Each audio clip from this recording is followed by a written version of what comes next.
పంటలకి పెట్టుబడి లేక పెళ్ళం మెడలో పుస్తలు అమ్ముకునే రైతుకి బంధువు లెక్క మారి రైతు బంధిస్తున్నాడన్నా. అది కనిపిస్తలేదు అన్న నీ కళ్ళకు. ఎక్కడో ఉన్న ఐక్యరాజ్య సమితి మెచ్చుకున్నది కదన్నా. ఇక్కడున్న మీ కళ్ళకేమైందన్నా?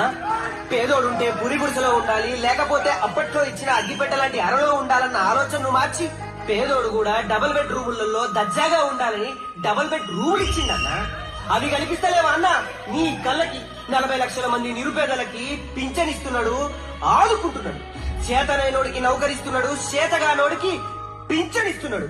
అది కనిపిస్తలేదా అన్న నీ కళ్ళకి? ఒకప్పుడు హుసేన్ సాగర్ అంటే ముక్కు మూసుకునేటోళ్ళు, ఇప్పుడు హుసేన్ సాగర్ చుట్టూ జరిగిన అభివృద్ధి చూసి ముక్కు మీద ఏరేసుకుంటున్నారు. అది కనిపిస్తలేదా అన్న నీ కళ్ళకి? ఒకప్పుడు మనోళ్ళు బతకనికి పక్క దేశానికి పెట్టోళ్ళు, ఇప్పుడు ఆ పక్క దేశపోలే మన దగ్గర పెట్టుబడులు పెట్టడానికి వస్తున్నారన్నా. అది కనిపిస్తలేదా అన్న నీ కళ్ళకి? ఒక్క హరితహారంతో